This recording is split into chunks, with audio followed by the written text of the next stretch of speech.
a quelque chose de notice. Mais exclut le savoir. On jette les captifs.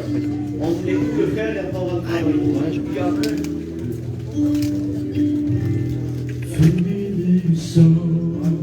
Et le jette ensemble, Église de Dieu. Fais descendre ta bonne présence dans nos vies. Fais descendre, fais descendre ta bonne présence dans nos vies. Ce que je veux, c'est que ma vie soit remplie de ton esprit. Rien ne pourra m'arrêter tant que je croirai en toi.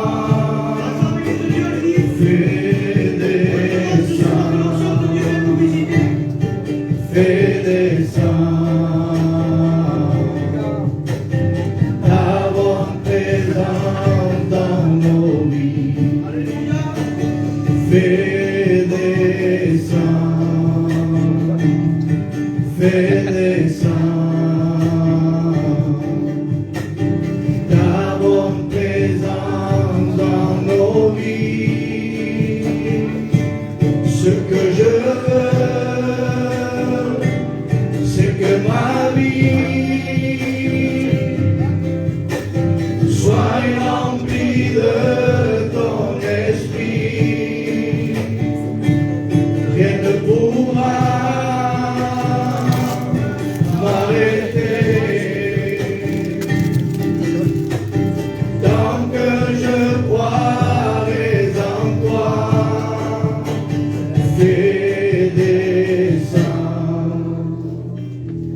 Fais descendre ta bonne présence dans nos vies. Fais crucifié pour tes péchés, il s'est humilié parce qu'il t'aimait.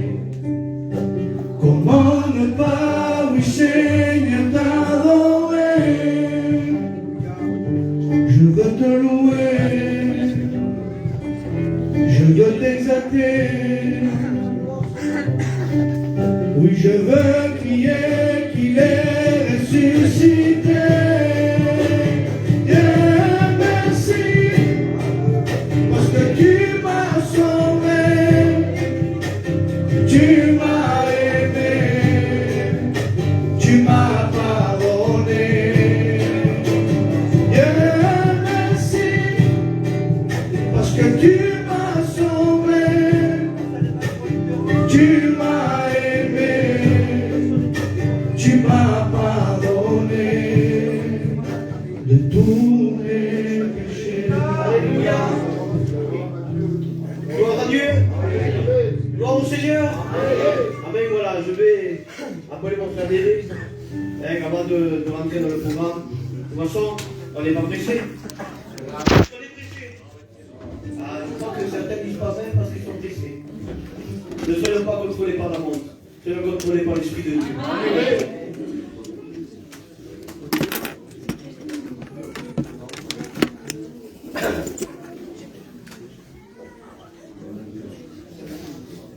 Vous salue.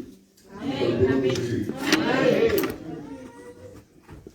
Je suis ému de voir mes enfants. De voir ma famille. Le principal, je dois goûter ce que Dieu a fait dans ma vie. C'est une garçon que un jour, je suis sorti dans les frères, tout ça, j'ai choqué 17 de l'autre monde. Je sais, voilà, c'est avancé avec mon frère et mes deux frères. Quand je me suis couru, comme tout le monde se l'est couru. Je n'avais plus de Dieu dans ma vie. Et quand je suis revenu, j'ai dit à mes enfants, j'ai dit, ils étaient morts déjà. Mais après, j'ai dit, Seigneur, je suis auprès de toi, je sais que toi tu vas aller, je sais que tu vas me pardonner. Ne me donnez pas cœur. Et j'ai senti la grâce de pardon de Dieu sur moi. J'ai croyé en Jésus. Après tout ça, bon, bien, qu'est-ce qui s'est passé? Dieu a permis que je passe par la clinique. C'est une institut de cancérologie. Et j'ai rencontré un professeur qui m'a pris en charge. Il a commencé à faire le chino, le cytochrome, le sectochrome. Et la première chino, donc, je ne savais pas comment c'était, ça démouille. Et le 3 avril, je fais une cascade. Je sais parce que c'est une sollicitation. C'est un cascade pour passer pour un scanner approfondi. Là, il voit ici, il y a des métastases, il y a des cancers qui se sont posés dans le corps. Et j'ai prié, parce que le docteur me disait, on va passer à des métastases. Je dis, Seigneur, ne pleurez pas. Le Seigneur a permis. Il y a eu dans le fond de son moment. Et c'est lui comme ça. Et j'ai refait un autre cascade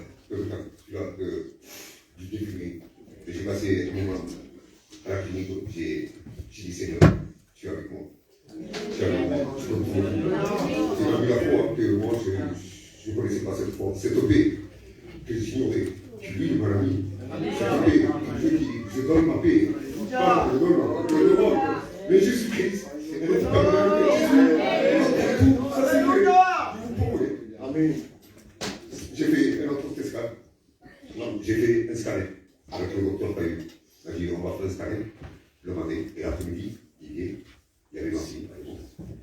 Et il m'a dit, mauvaise nouvelle, je suis honnête. Vous avez 5 cancers dans le monde. Mais croyez-moi, je vous promets que je l'ai témoigné. Je ne mens pas, je suis là. J'avais aucune crainte. Jésus a banni la crainte. C'est un pays qui a dit, je ne peux pas comprendre, je ne sais pas. Il faut le dire. Bon, bref. Vous savez, j'ai entendu cette escale. Il y a le week-end, c'est fait tout ça. J'ai entendu cette escale. Bon, il y a une infirmière qui dit tout. Oui, vous savez, au nom de Jésus, c'est là. Alors, je ne mets pas le Jésus là. Et le professeur, il a fait quelque chose. C'est ça, lui, c'est le professeur qui connaît. Donc, je me suis honnête. Bonjour, j'ai fait bonjour, je suis content de vous voir, professeur. Restez où j'ai fait non, par contre, le fond, j'ai eu une grande nouvelle, une très bonne nouvelle. D'accord. Vous n'avez plus aucun ciel. Et c'est comme ça.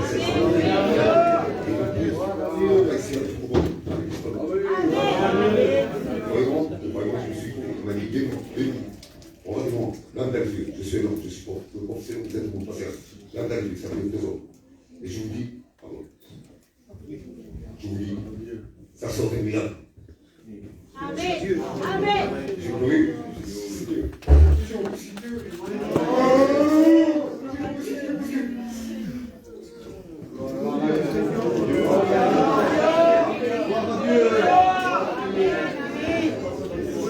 Voilà le Seigneur, ce qu'il fait. Ah ouais, c'est pour moi. Ah bah c'est moi, Dieu. C'est clair de moi. J'avais même compris qu'il connaît ce matin. Tenez la parole de Dieu. Tu es merveilleux. Tu es grave. Tu es comme vous sauvez. Et je vous bénisse. Et je vous bénisse à votre main.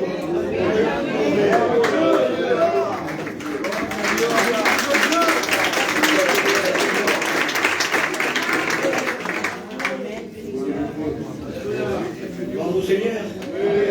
Gloire au Seigneur. Amen. Amen. Dieu est grand. Dieu est bon. Dieu est miséricordieux. Vous savez, je suis allé le voir dans l'hôpital. Je suis allé le voir, je suis allé le visiter. Et croyez-moi, quand je suis entré dans la chambre, je dis c'est pas possible. Et pourtant, quand il est serviteur de Dieu, on connaît que Dieu est capable de tout transformer. Et je dis, il a une paix. Et il ne savait pas encore les résultats. Et je dis, il a une paix extraordinaire. Et comme il a dit le frère, cette paix que Dieu donne. Non pas comme le monde de la donne. Le monde sait que vous agitez. Et par contre, la paix de Dieu, je te promets pour toi qui ne le connais pas, pour toi qui es ici ce soir, si tu veux ce soir, tu peux rencontrer la paix du Seigneur. Amen. Et si tu veux réellement aimer ce soir, tu repars de chez lui rempli de la présence de Dieu. Je bénis Dieu pour les miracles de Dieu. Combien sont ceux qui croient les miracles de Dieu? Amen. Ah, Seigneur, je crois dans mon cœur que les temps de miracles ne sont pas finis.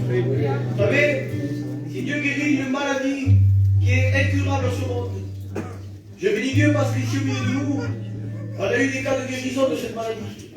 Et j'ai eu mon père aussi notamment qui a été guéri de cette maladie. Aujourd'hui, il est en pleine forme. Il est bien en forme que moi. Béni soit Dieu. Et Dédé, je crois que bientôt on courir un marathon ensemble. Tellement me guérira. Et quand je suis revenu dans le monde, je courirai. Que Dieu soit béni. Je suis content et ému de cette réunion ce soir. On continue ensemble. Allez, on va chanter un grand cantique ensemble. Après, j'appellerai les frères. Le roi dans sa bonté, vêtu de majesté, la terre est dans la joie, la terre est dans la joie, sa gloire resplendit, l'obscurité s'enfuit, Gloire à Dieu. au son de sa voix, au son de sa voix. Ensemble, Église de Dieu. Combien Après ce qu'on a entendu, on peut que le chanter. Le cœur que Dieu est grand.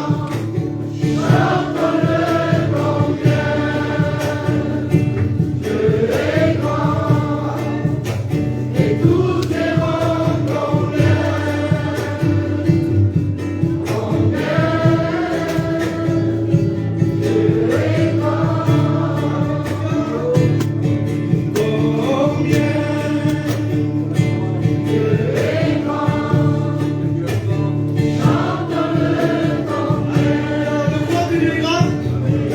On le croit. Alors, chantons du plus fort que Dieu est grand.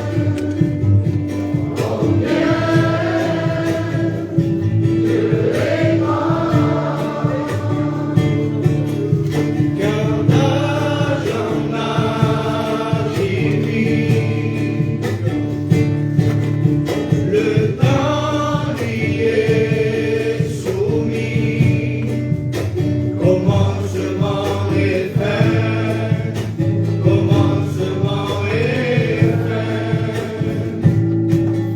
c'est d'être dignité. Dieu d'éternité, il est l'agneau divin, il est l'agneau divin. Combien Dieu est grand, chante-le combien. Dieu est grand, et tous les mondes combien.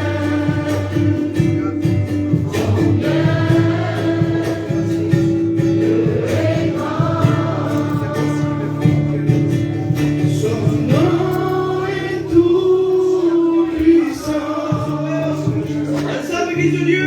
il est digne de louange. Je chanterai combien Dieu est grand, Ensemble, Élie.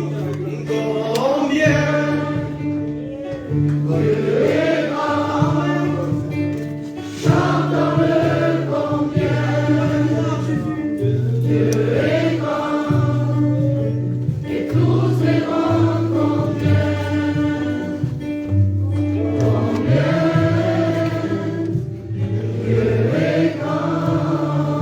Amen.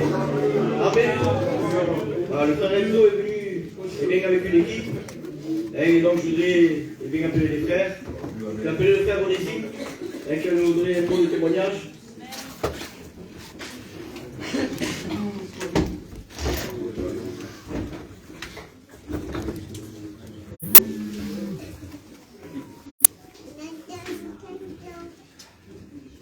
Je vais vous dire un mot de témoignage.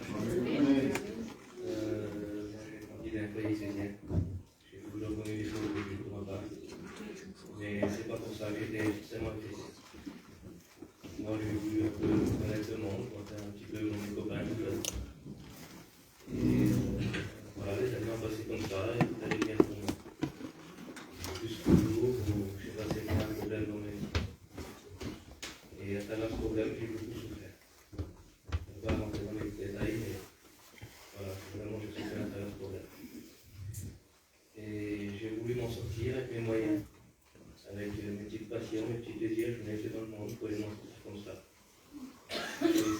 ça pendant 3 ans. Il n'y a rien qui me donne. J'ai essayé, voilà, je te dis, en essayant le mieux possible pour faire un lien qui peut donner le bonheur que je voulais. Et jusqu'au jour où j'ai compris qu'avec le Seigneur, lui, il pouvait le faire. J'ai rencontré le Seigneur tout simple dans mon pays. Il m'a donné la joie, une paix que vous pouvez imaginer. Je ne pourrais même pas vous expliquer avec mes mots quelle paix la joie que m'a donné, une joie toute simple. Je n'ai pas besoin de faire des grandes choses spéciales. Juste en étant chez moi avec ma petite dans mon coin, j'ai la joie, j'en pleure de joie. La plus belle chose qu'on peut faire, c'est d'appartenir au Seigneur. Je vais faire les eaux du baptême, là, ça va faire 2 mois. Et que Dieu vous bénisse. Gloire au Seigneur, tu vas appeler aussi mon frère Esaïe et tu vas nous donner un mot de témoignage.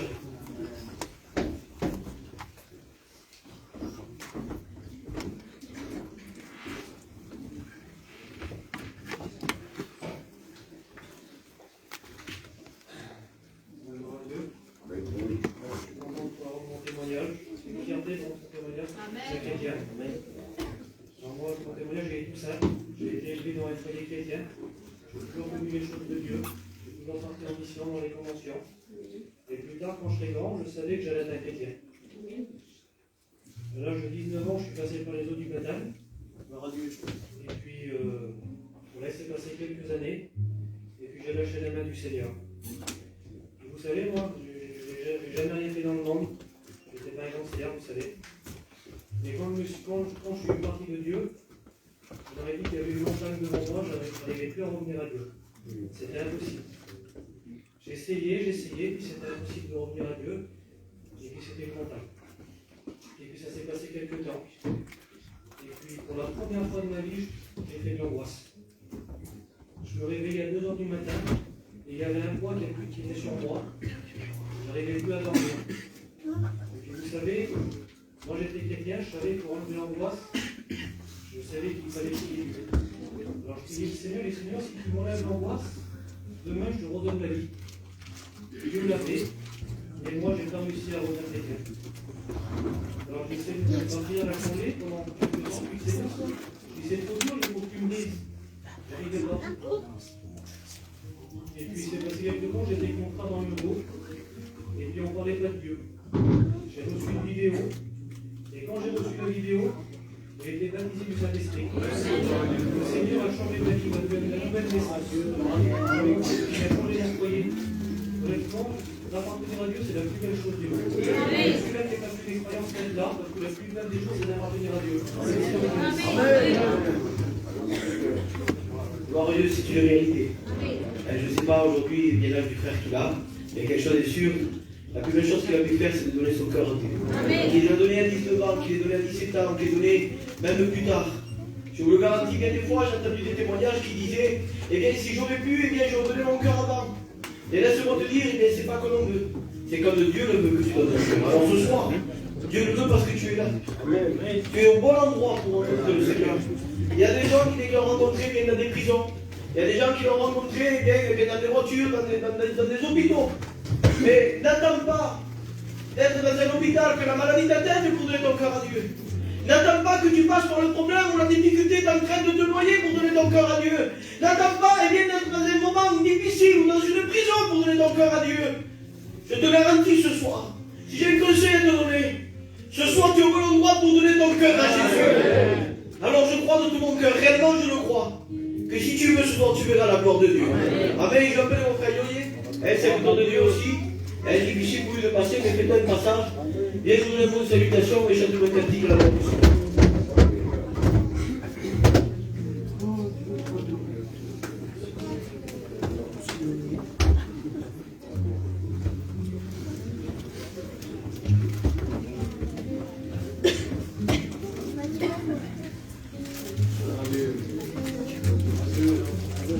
Alors Seigneur, je vais simplement te dire que je suis heureux pour ce soir au milieu de nous.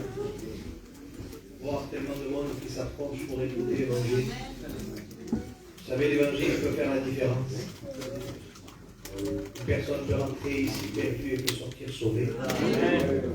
Une personne peut être venue ici toute seule, Et puis elle peut repartir avec Dieu dans son cœur. Simplement dire cela, comme le frère disait. Vous savez, le moment propice, c'est toujours.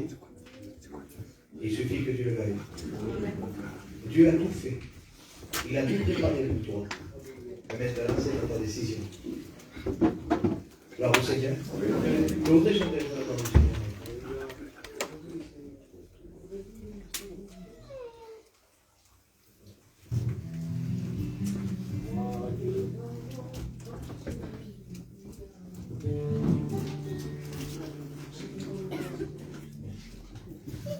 Gloire au Seigneur.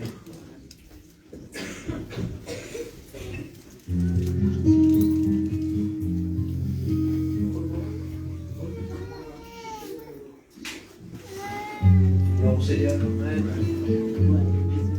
Je voudrais qu'on fasse notre s'il vous plaît, qu'on cherche la présence du Seigneur ce soir. Parce que le Seigneur est là.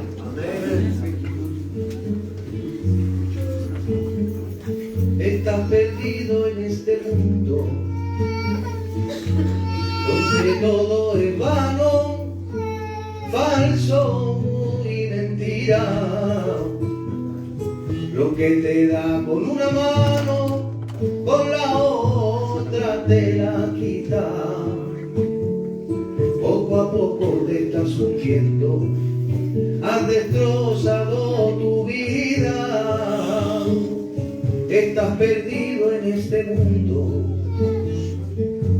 donde todo es vano, falso y mentira. Lo que te da con una mano, con la otra te la quita. Poco a poco te estás hundiendo, has destrozado tu vida. Pero Él te puede resucitar, como lo hizo a Lázaro, te puede levantar. Y al instante mismo tu vida puede cambiar. Y en el libro de la vida tu nombre escrito estará. Pero Él te puede resucitar, como lo hizo a Lázaro, te puede levantar. Y al instante mismo tu vida puede cambiar. En el libro de la vida tu nombre escrito estará. ¿Puedes subir un poco, señor? Súbelo dos más. Excusez-moi, je...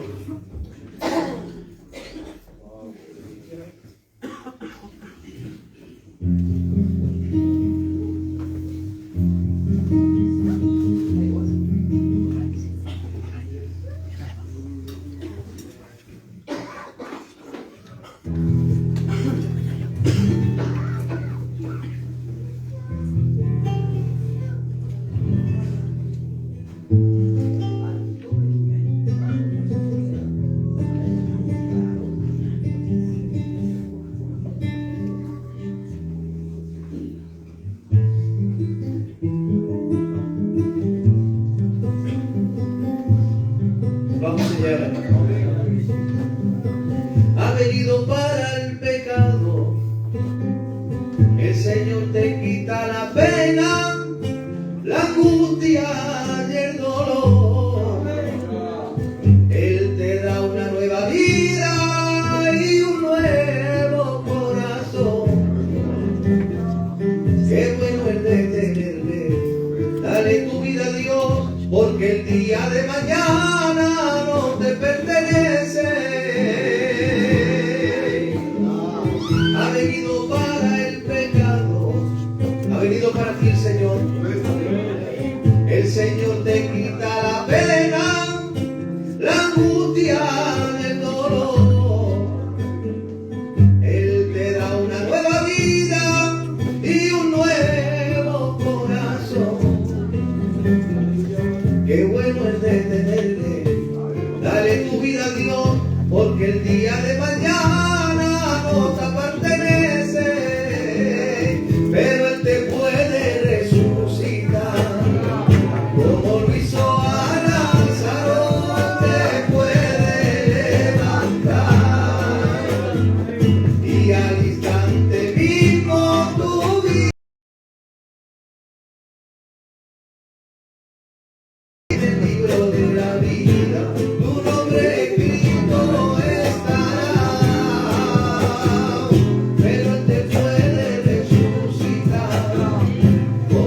ven, Espíritu Santo, ven, ven, Espíritu Santo, ven, ven, llena este lugar.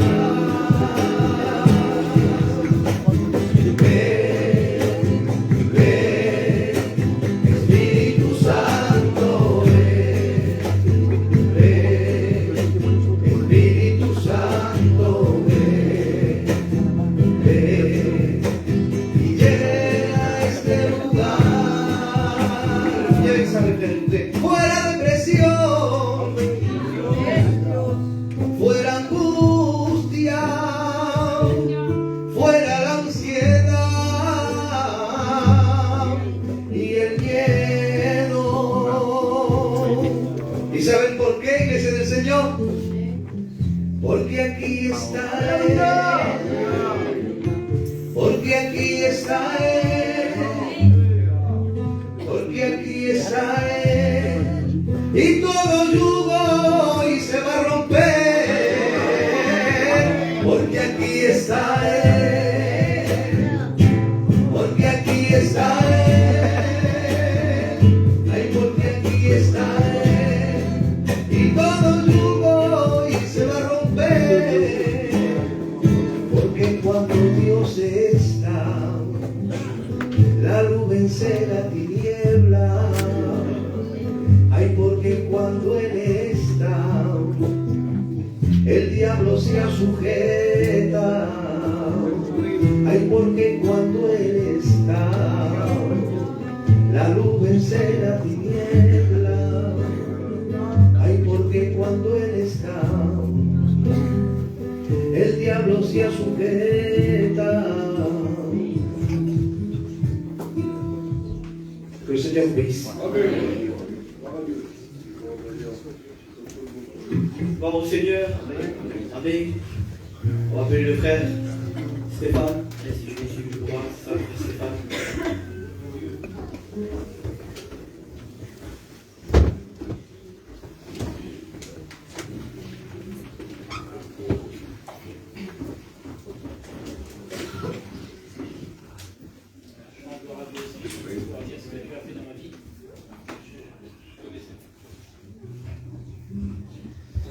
J'ai pas été élevé dans un foyer chrétien, où on connaissait l'évangile par rapport à la famille qui était chrétienne, mais bon, c'était ça, voilà. On était élevé autrement. Et puis, voilà, en grandissant, j'ai fondé mon foyer, et puis elle, ma femme, croyait en Dieu. Moi, ça ne me dérangeait pas, alors donc elle voulait se baptiser, je laissais se baptiser, voilà. Et donc j'ai fondé mon foyer comme ça, j'étais dans le monde, j'aimais ma vie, j'aimais toute ma vie. J'avais un bon travail, j'avais un bon foyer, tout allait bien dans ma vie. Et ça a continué comme ça quelques années. Et il y a 5-6 ans de ça, 6 ans, ils ont eu à cœur mes cousins. J'avais un cousin qui était pasteur, deux de mes cousins qui étaient pasteurs. Ils ont fait des réunions chez nous, à Bordeaux là-bas. Dans un petit mobil-home, ils ont acheté un petit mobil-home et puis ils l'ont emmené chez nous. Comme on n'allait pas à la réunion, ni moi, ni mes cousins. Ils nous ont emmené les réunions chez nous, et puis bon, bah, pour le respect de mes cousins, j'allais à la réunion. Le lundi soir, comme ça, et j'avais assisté à énormément de réunions, en fait, parce que j'ai toujours vu un peu les réunions, mais moi, voilà, j'aimais bien les chants, j'aimais bien écouter les chanteurs, on aime bien écouter la musique, mais pour moi, un cantique, c'était comme une musique du monde. J'écoutais juste, voilà, c'était ça pour moi. Et quand la parole de Dieu était prêchée, voilà, je ne faisais pas attention. Et il y a 6 ans, il y avait une réunion et l'homme qui venait prêcher, je ne connaissais pas spécialement, mais je l'avais vu quelques fois comme ça. Et vous savez, on juge beaucoup les gens par rapport des fois, on ne les connaît pas et puis on juge les personnes. Et puis cet homme-là, sa façon d'être, comme il était, ça ne me plaisait pas. Et j'avais pas envie d'y aller ce soir-là. Et ma femme, elle est venue me chercher dans la maison de mes parents et elle a insisté, c'est des choses qu'elle n'a jamais fait. J'avais fait, ça faisait 8-9 ans qu'elle était chrétienne, elle. Et puis elle a insisté pour que j'aille à la réunion. Et puis bon voilà, pour pas avoir à discuter un peu plus devant mes parents, je les suis, j'étais à la réunion. Et la réunion s'est passée comme ce soir, là. Il y a eu les chants de cantique. Et l'homme est public comme ça, et il n'a pas dit beaucoup de mots, je ne me rappelle même pas de la prédication entière. Il a juste dit, t'as écouté parler de Dieu, et il t'a pas entendu. Tu as entendu parler de Dieu, mais tu n'as pas écouté, c'est pour ça. Et il t'a pas écouté. Et dans mon cœur, il passait quelque chose, j'ai juste dit ça, c'est vrai, j'ai jamais écouté. Et d'un seul coup, la présence de Dieu m'est tombée dessus. Et les chrétiens qui sont ici qui peuvent comprendre cette présence, je ne comprenais pas, je laissais la tête et puis je pleurais, et puis tout ce que je pourrais dire c'était pardon. Pardon. Et là j'ai vu que Dieu était vivant, c'était la vérité. Et autour de moi il y avait mes cousins germains qui n'étaient pas chrétiens, il y avait des copains, et puis je me suis caché, je ne voulais pas qu'ils me voient comme ça. Et quand la réunion est terminée, il y avait mon cousin germain qui était pasteur, je n'en ai même pas parlé à lui, je n'en ai même pas parlé à ma femme, je voulais en parler à personne, parce qu'ils vont me ranger, ils vont venir me parler. Et je voulais voir par moi-même. Et j'ai fait en quelques jours ce que je n'ai jamais fait avant. J'ai vu toutes les salles de Bordeaux autour, j'ai été à la Réunion. Je parlais à Dieu, et moi je ne priais pas aux voix, je priais que dans mon cœur. Et Dieu répondait à chacune de mes prières. Je vais utiliser mes mots pour me répondre. Donc, vous savez, on peut mentir aux gens, on peut mentir à tout le monde, mais on ne peut pas se mentir tout seul. Donc Dieu me parlait, et ça a continué comme ça quelques temps. Je suis descendu à Aix chez mes beaux-parents. Et il y avait un cousin de ma femme qui venait me chercher pour aller aux réunions. J'allais aux réunions, mais c'est difficile. Moi, mes parents, voilà, c'est pas des chrétiens. Mes parents ils ont toujours été gentils, ils ont toujours tout fait pour moi. Et de leur dire que Dieu est vivant, que je veux être chrétien, c'était compliqué pour moi. Et du côté de ma mère, c'est des gens même durs pour l'évangile, des gens très rebelles à l'évangile. Et donc, si vous voulez, voilà, j'ai continué ma vie pendant quelques mois comme ça. Je savais que Dieu était vivant, j'allais aux réunions, mais je continuais mon travail comme il était. Je continuais quand il y avait des copains qui m'appelaient pour aller à droite à gauche, je faisais toujours pareil. Et arrivé au printemps, là, quelques jours avant l'anniversaire de ma petite, elle était bébé, elle avait 4-5 ans. Elle est tombée malade, ma petite. Et puis ça a duré quelques jours comme ça. Et elle était pleine de fièvre, je l'ai amenée au docteur. Et puis c'était toujours pareil. Et il y a un matin, elle était vraiment pas bien, je l'amène au docteur, elle me dit si elle est encore comme ça ce soir à 6h, il me dit amenez-la à l'hôpital, parce qu'il ne faut pas la laisser comme ça. Et ma petite, elle ne se réveillait plus, elle était abattue complètement. Et j'étais à mon camping, j'ai pris ma petite dans mes bras, ma femme était dehors, et puis j'ai demandé quelque chose à Dieu. J'ai dit Seigneur, si ma petite, tu me l'as guérie, que ce soir elle est dehors avec mes petits neveux. J'étais précis parce que j'ai même donné l'heure à Dieu. Voilà, on peut se permettre des choses des fois. J'ai dit à 6h, si elle est dehors en train de jouer avec mes petits neveux, là, ben, je dis Seigneur, je ferai des efforts pour toi, et puis là, je te donnerai ma vie. Et j'ai dit à ma femme, j'appelle des serviteurs, je n'avais jamais demandé, ça faisait, je vous dis, 8 ou 9 ans qu'elle était chrétienne, j'avais demandé à des serviteurs pour venir prier, j'avais de ma vie. Et il y a un homme de Aix, le Gervais, j'ai dû prier pour ma petite. Il est sorti, il dit, le Seigneur va bénir ta petite, il dit, mais amène-la à l'hôpital, il n'allait pas bien. Et le temps de parler, de prendre un vélo avec cet homme dehors, là, il y avait mes beaux-parents qui étaient là. Ma petite, elle est sortie dehors, elle est venue me demander de venir acheter tout pour son anniversaire, c'était la veille de son anniversaire. Elle dit, on va acheter pour faire les gâteaux. Ma petite, elle était sortie, finie, sa petite peau de bébé qui était toute rouge, pleine de fièvre, elle n'y avait plus rien. Et là, je l'ai envoyé jouer avec mes petits neveux dehors. J'avais demandé à Dieu si elle réalisait devant lui, il n'y avait pas, il savait ça, même pas ma femme. Et quelques jours après, je suis parti en mission. Le Seigneur m'a dit, donne-moi la première place dans ta vie, et puis je te bénirai par-dessus, je bénirai ton frère. Je l'ai pris par la foi, j'ai demandé, voilà, c'était pas facile de dire à mes parents, mais voilà, Dieu fait aujourd'hui de grandes choses, ma petite sœur est passée par les autres baptêmes. Je sais que le Seigneur va faire. Parce que le conseil à vous donner, c'est regarder les hommes, regarder à celui dont vous parlez, regarder à Jésus, parce que c'est le plus important. Que Dieu vous bénisse.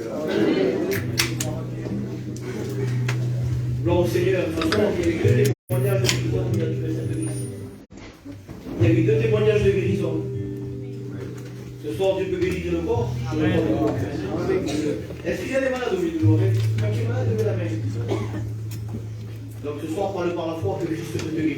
Mais maintenant, il y a une autre guérison que Dieu veut faire en premier. C'est guérir ton âme. Amen. Alors on va chanter les années cantiques. Et après, on va laisser la place pour frère Enzo. Parce que je crois qu'il a quelque chose à nous dire de la part de Dieu. Vous le croyez, dit Seigneur?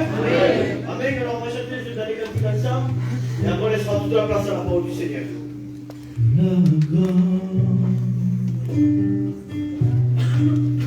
Elle est tout près de toi.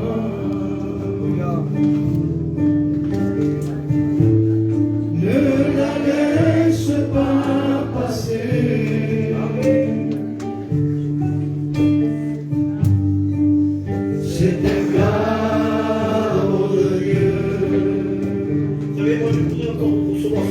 Dieu ce soir. Maintenant, tu sais, le cadeau est délivré. Alléluia. Dans la gloire, ce Père.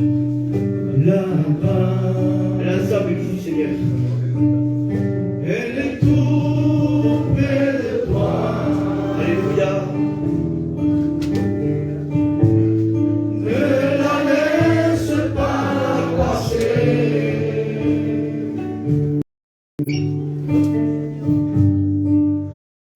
C'est un cadeau de Dieu. Amen. Amen. Une question. Qui veut recevoir le cadeau de Dieu ce soir? Un cadeau. Alors, je veux que ce soir, ça ne fait pas jeter de prière. Et ça fait adresser une prière à Dieu.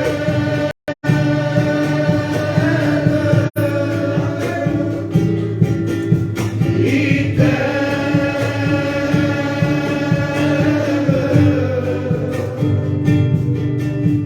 Il t'aime.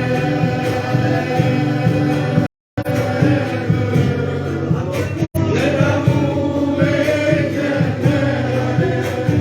Car Dieu t'aime.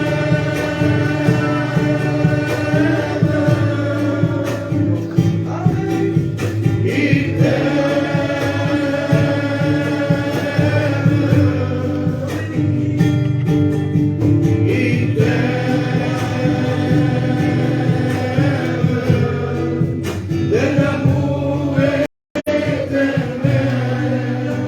Chrétien, chrétienne, dis à ton frère ce soir. Celui qui est à côté de toi qui ne connaît pas Jésus encore. Alléluia. Amen. pour pardonner tes péchés. C'est un cadeau de Dieu. Un cadeau immérité. Car Dieu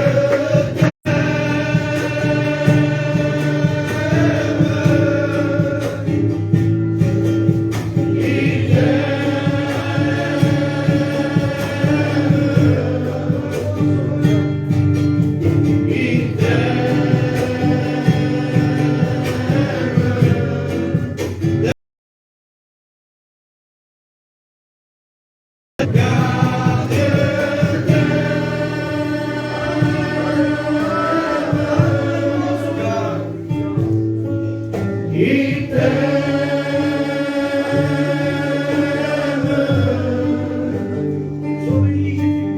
Il t'aime. De l'amour éternel. Moi je veux louer le Celui qui le veut, c'est de sa Jésus. Ça va un petit peu réveiller. Moi je veux louer le Seigneur Jésus. Moi je veux louer le Seigneur Jésus. Kalau lepas kasi juga tak lagi. Ha? Kalau lepas Oh Seigneur, combien je t'aime. Oh je veux louer. ai kalau lu.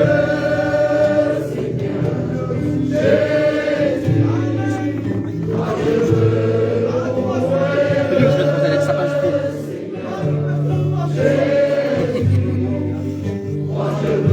Ce qu'il y a, c'est là. Pas de chevaux. Oh Seigneur, combien je t'aime. Esprit des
possible à celui qui croit. Si tu y crois, tu verras sa gloire. Alléluia, alléluia. Jésus-Christ est près de toi. T'inquiète pas, t'inquiète pas. Le Saint-Esprit te guidera. Alléluia, alléluia. Jésus-Christ est près de toi. T'inquiète pas, t'inquiète pas.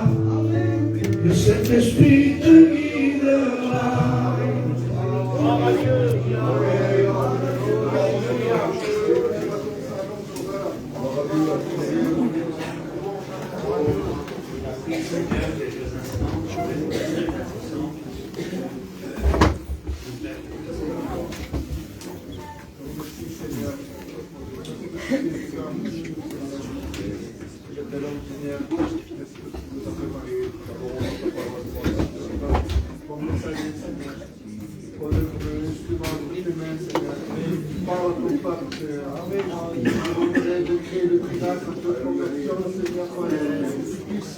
Donner la vie à ceux qui ne te connaissent pas.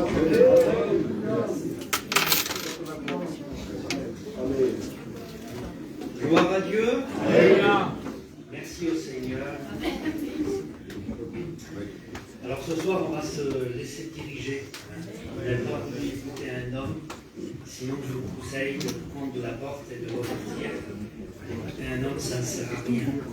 On écoute toute la journée des paroles. Mais là, ce soir, nous allons écouter le Seigneur. Amen. Dieu parle de diverses manières. Il y a plusieurs choses ce soir.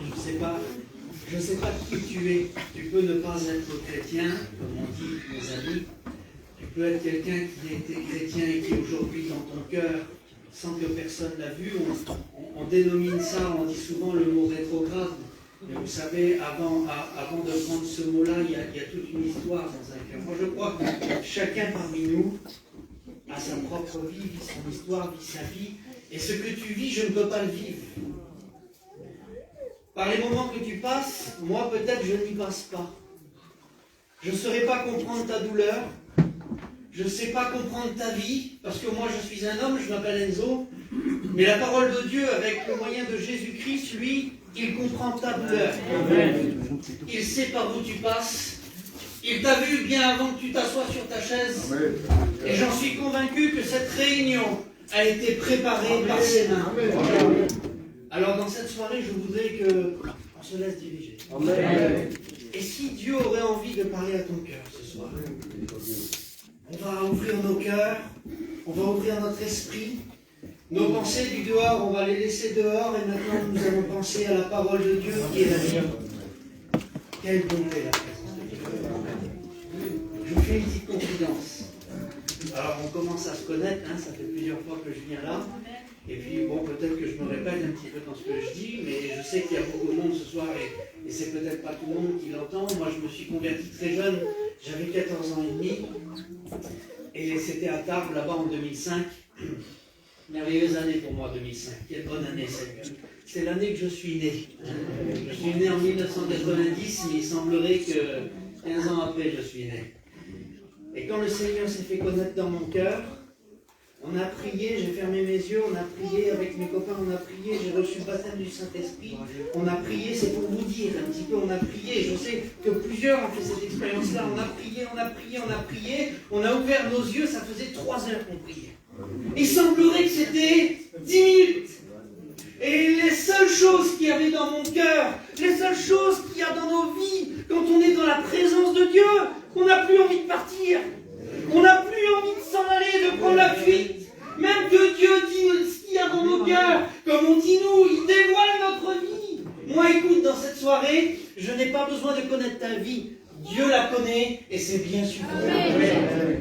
Mais quand on est dans la présence de Dieu, je voudrais à tous mes frères chrétiens, mes sœurs chrétiennes, je vais le dire moderne, j'ai pas d'autres mots, on va lâcher un petit peu de mou là, mais que c'est bon comme on est dans la présence de Dieu, quand c'est bon quand tu es tout seul, ou que personne ne te comprend, ou que si tu aurais envie de parler de ta situation, il faudrait que tu n'arrives pas à trouver quelqu'un, peut-être ta femme, peut-être ton compagnon, peut-être ta famille, t'essayes de parler mais tu ne peux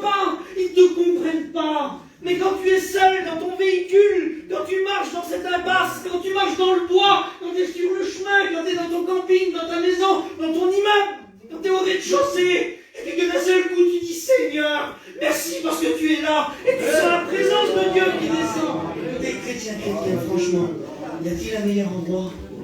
Y a-t-il un moment meilleur que ça? Un moment où on pourrait se retrouver pendant des heures, à prier, à dire simplement, comme il disait le frère, je ne sais pas pourquoi je disais, pardon, merci, merci Seigneur, quel bon. Amen. La nouvelle naissance, quel grand mot, quel merveilleux mot. Je pense que chacun d'entre nous, pour la majorité, ont passé aussi par l'heureux événement d'avoir des enfants, d'avoir une nouvelle naissance dans une vie, c'est d'avoir aussi des enfants, et c'est quelque chose de merveilleux, mais la Bible nous dit, celui qui veut rentrer dans le royaume des cieux, il doit passer par la nouvelle naissance. Et naître de nouveau, ça change tout. Quand on reprend l'évangile de Luc au chapitre 5, on voit l'histoire de Pierre, ça va pas être l'histoire du message, mais après on va y venir tout doucement.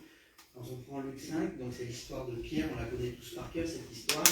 C'est Pierre qui est au bord du rivage, avec ses frères, avec sa famille, et qui nettoie son filet, qui démêle son filet, le filet qui n'a rien pris, il le range, et d'un seul coup Jésus vient.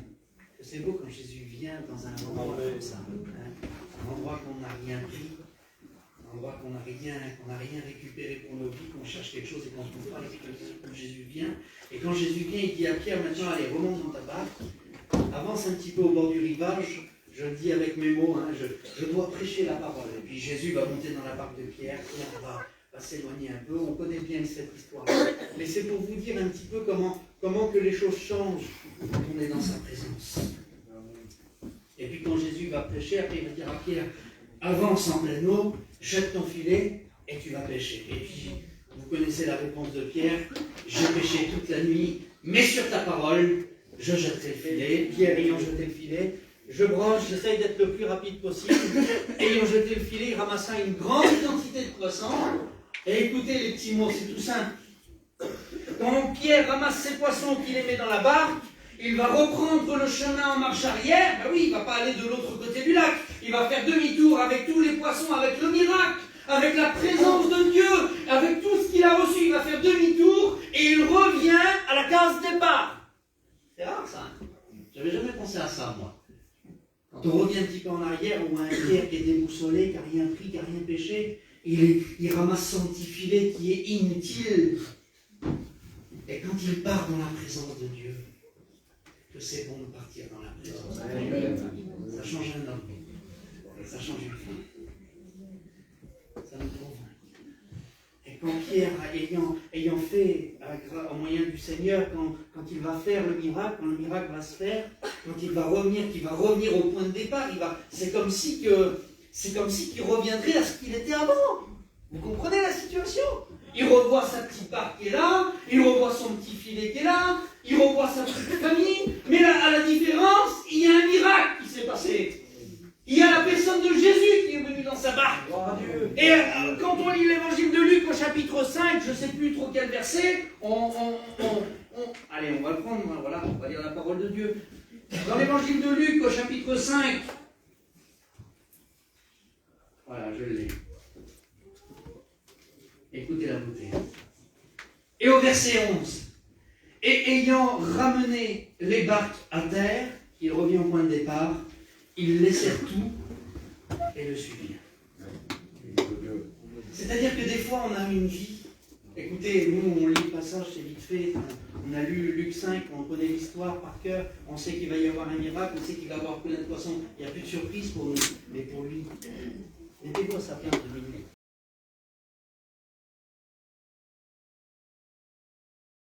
Plein de choses, là, Simon Pierre, vous avez bien compris, avait plein de choses autour de lui, là. Il était ancré ici, c'était Capernaum, c'était son village, c'était ses enfants, peut-être qu'il avait autour de lui, c'était tout ce qu'il avait, son petit train-train quotidien, sa famille, ses habitudes.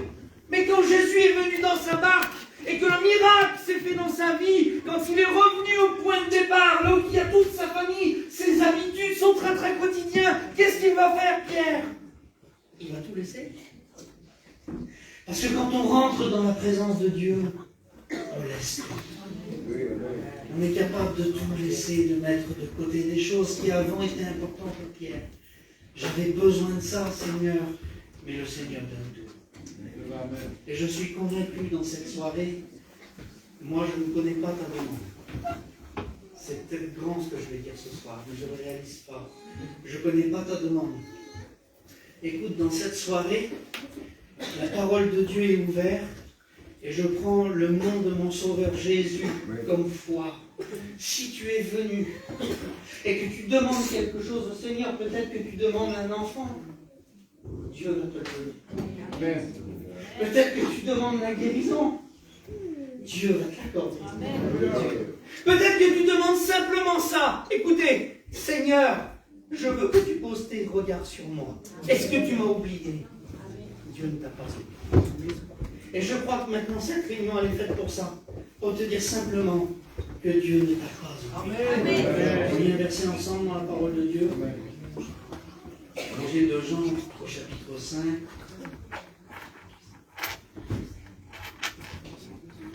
Et au verset 1. Après cela, il y eut une fête des Juifs, et Jésus monta à Jérusalem.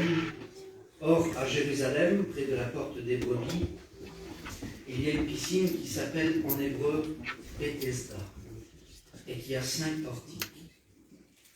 Sous ces portiques étaient couchés un grand nombre des malades, des aveugles, des boiteux, des paralytiques, qui attendaient le mouvement de l'eau, car un ange descendait de temps en temps dans la piscine et agitait l'eau.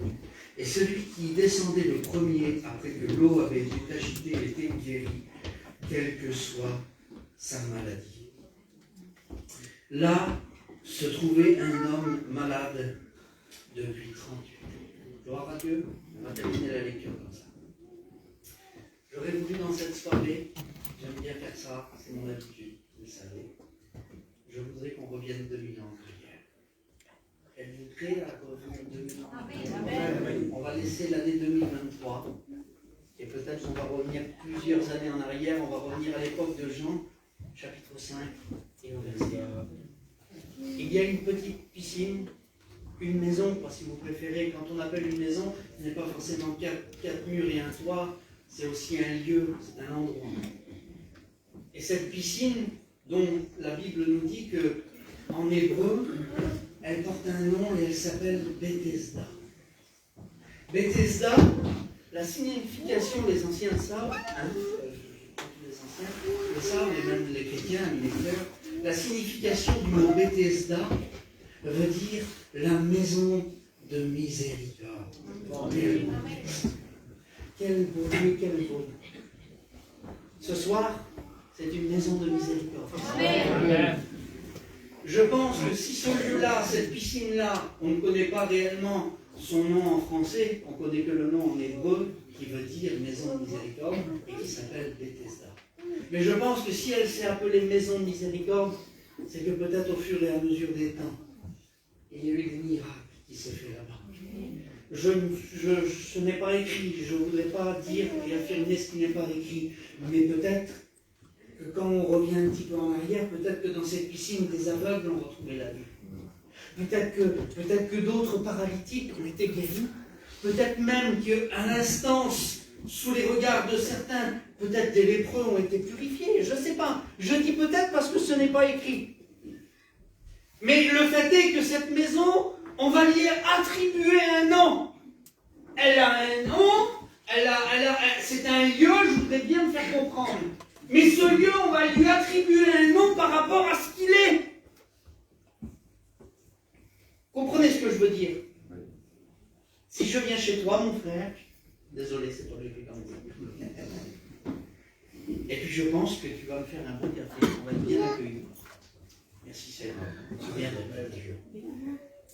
Eh bien, c'est comme si je dirais, comment tu t'appelles? Jean-Pierre. C'est comme si je dirais, j'irai à la maison de Jean-Pierre, là où on est bien accueilli. Parce que le frère m'a bien accueilli. Amen.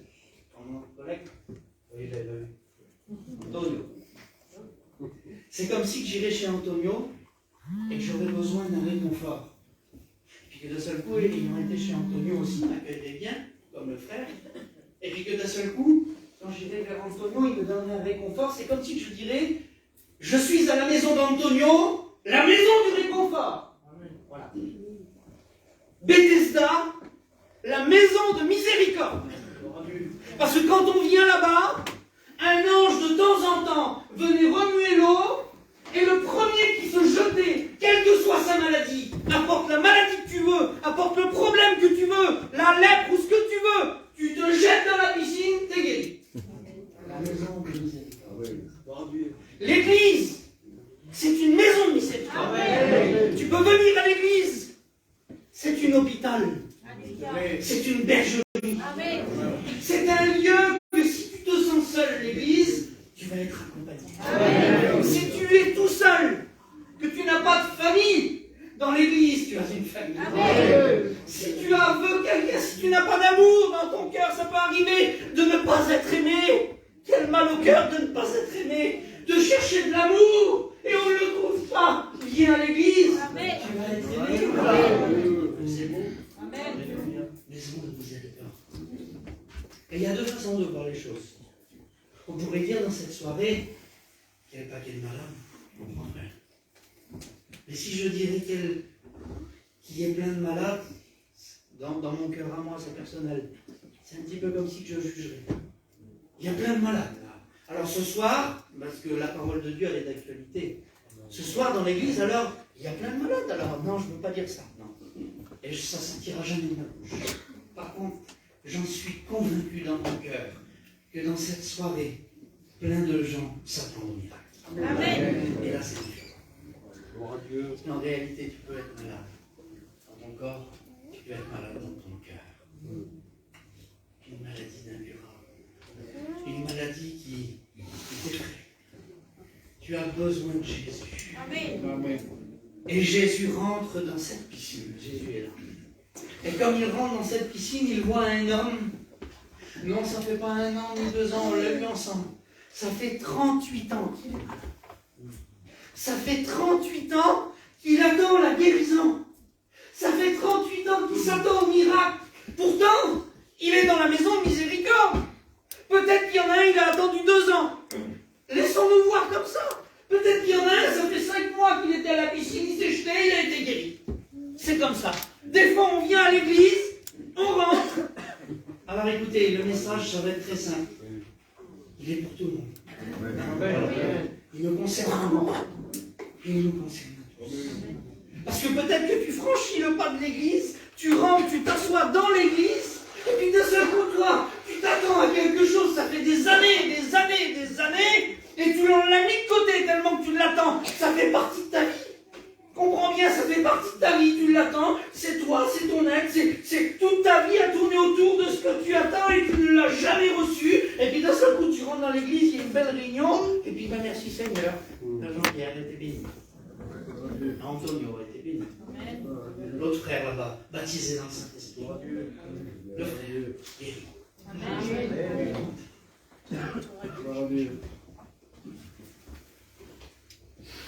Et toi?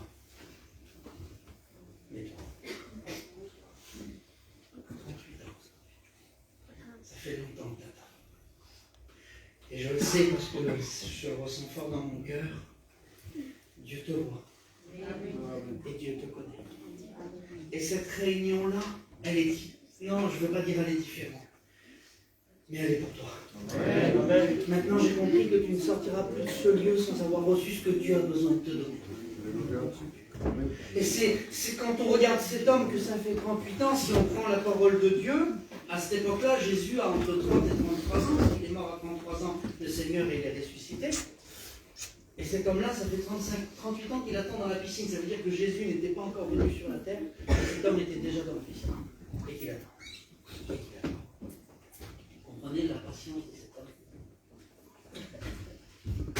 Peut-être, mettons comme ça, peut-être que cet homme-là, c'est l'homme à qui on passe devant. C'est l'homme qu'on double. C'est un paralysé. C'est bizarre, j'emploie des mots modernes ce soir.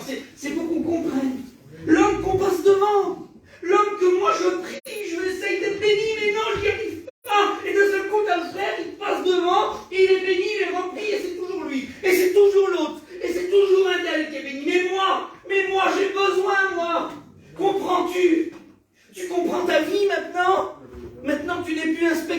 la réunion, t'es un participant, mon gars. T'es là maintenant. Et crois-moi, même s'il faut, c'est comme ça. Et que voulez-vous qu'il fasse, c'est comme ça. Même s'il faut que tu viennes devant pour Jésus, il va te donner ce que tu as besoin.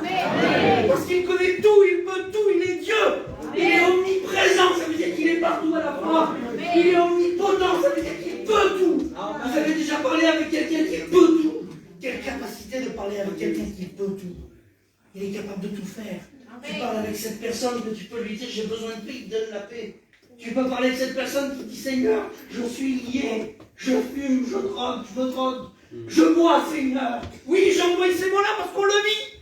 Je me drogue, Seigneur, j'ai besoin de délivrance, Seigneur. Il est omnipotent, il peut. Amen. Il peut changer ta vie. Il peut te donner, tu peux monter dans la barque, partir avec lui, vivre le miracle, et quand tu reviendras au point de départ, tu retourneras chez toi, tu vas regarder, tu vas dire Seigneur, je laisse tout. Je laisse tout pour. Tu as déjà tout laissé pour Jésus. C'est bon. Là, je parle sûrement aux frères chrétiens, peut-être même la nage mûre d'avoir tout laissé pour Jésus. Et qui va faire mal d'élever la voix devant quelqu'un qu'on ne connaît pas, qu'on n'a jamais vu. Parce que réellement, il y a la foi. La foi est différente de la croyance. Parce que la parole de Dieu nous révèle que même les démons croient que Jésus est fils de Dieu.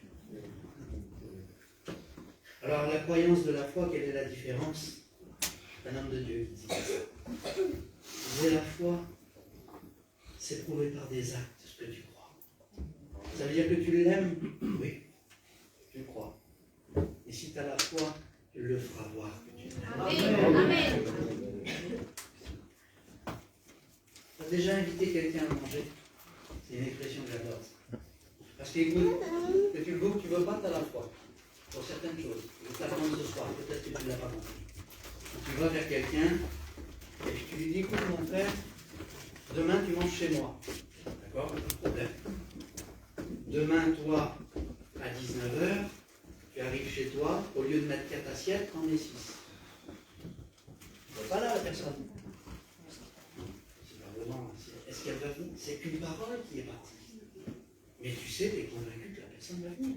Tu laisses 6 assiettes. Quand tu vas acheter ton petit repas au magasin, au lieu de prendre 500 grammes de pâtes, tu vas prendre 1 kilo. C'est curieux comment que la foi, elle peut se matérialiser.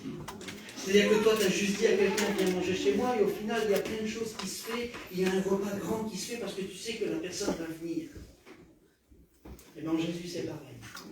Quand tu as foi en lui, attends-toi à ce que la chose arrive. Amen. Prépare-toi. Prépare-toi.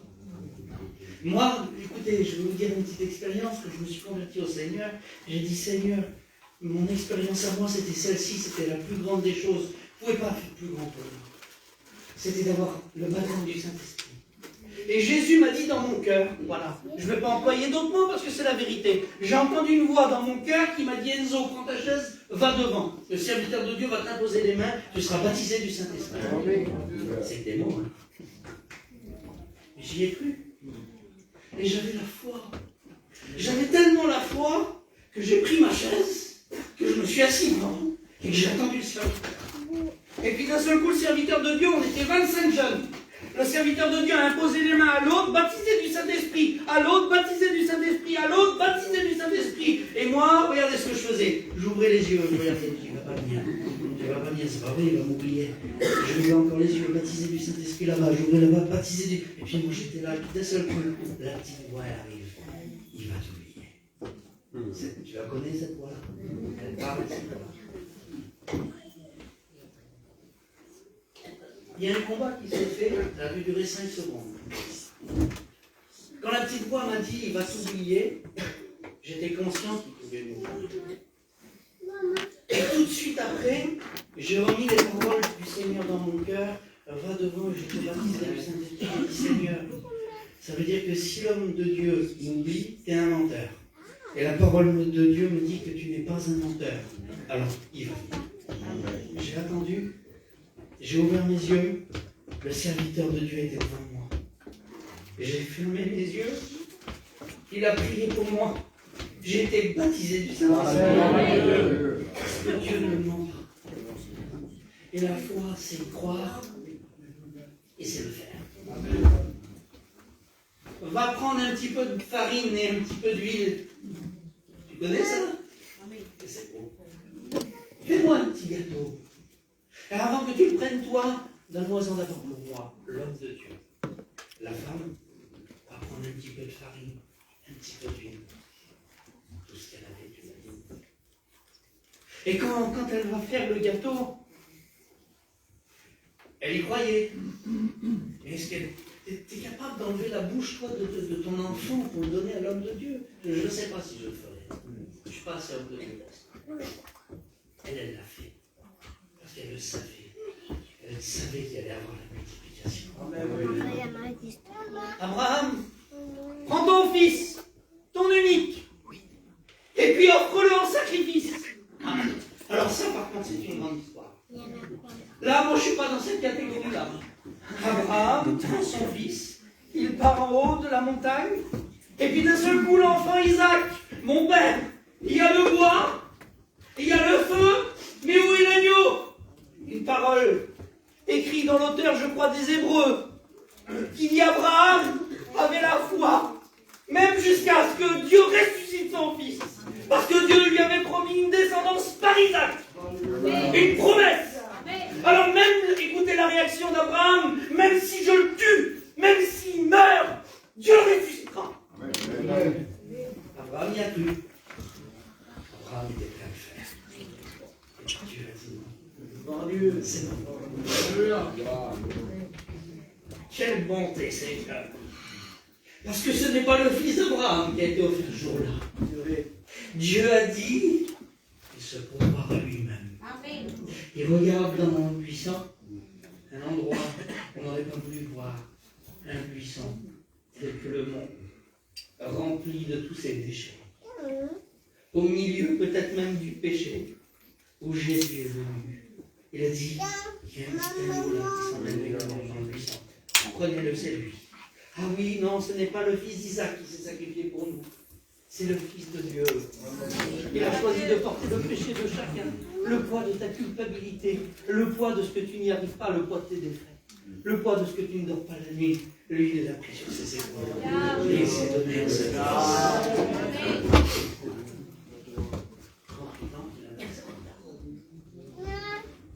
Et là, à cet endroit-là, parce que l'endroit que tu vis, moi je ne le vis pas. Et là, Jésus vient à cet endroit-là. Et quand Jésus vient, il va dire 3 mots. Jésus alla à cet endroit, l'ayant vu, parce que Dieu voit. Sachant qu'il était déjà malade depuis longtemps, parce que crois-moi, qu'avant de venir à la piscine, Jésus savait déjà qu'il avait malade. Parce que tu crois qu'on lit la parole de Dieu, qu'on prêche, qu'on a deviné que tu avais un besoin, je ne sais rien. Avant que tu rentres, Jésus t'avait déjà vu. Tu as bien compris que quand tu vis joyeusement, Jésus est là, c'est bien. Mais quand tu vis malheureusement, quand tes défaites sont là, quand tu n'y arrives pas, quand tu te butes, quand tu tombes par terre, quand tu mets le genou par terre, quand tu n'en peux plus, quand tu passes par la dépression, Jésus est là. L'ayant vu, sachant qu'il était déjà malade depuis longtemps, qu'il a connaissance, qu'il a le Seigneur. Tu as déjà posé la connaissance qu'il avait le Seigneur? Il nous connaît chacun d'entre nous, dans le plus petit des détails. Écoute, je te le dis par expérience propre. Dieu parle à ta manière. Dieu connaît ton cœur. Et il ne va pas faire d'une façon que tu ne puisses pas comprendre. Dieu, il sait comment il faut te parler à toi. Et par son Saint-Esprit, peut-être qu'il parle dans ton cœur. Et quand cet homme, au bout de 38 ans, était là dans cette piscine, que Jésus l'ayant vu coucher, il alla vers lui et il lui dit, parce que Jésus parle. On va lire un passage ensemble dans la parole de Dieu, que le temps passe vite.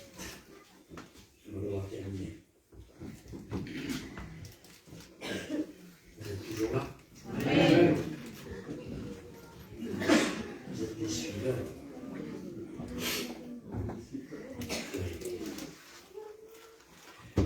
se rendit à Nazareth, où il avait été élevé selon sa coutume. Il entra dans la synagogue le jour du sabbat. Il se leva pour faire la lecture. On lui remit le livre du prophète Ésaïe. L'ayant déroulé, il trouva l'endroit où il était écrit « L'Esprit du Seigneur est sur moi, parce qu'il m'a oint pour annoncer une bonne nouvelle aux pauvres.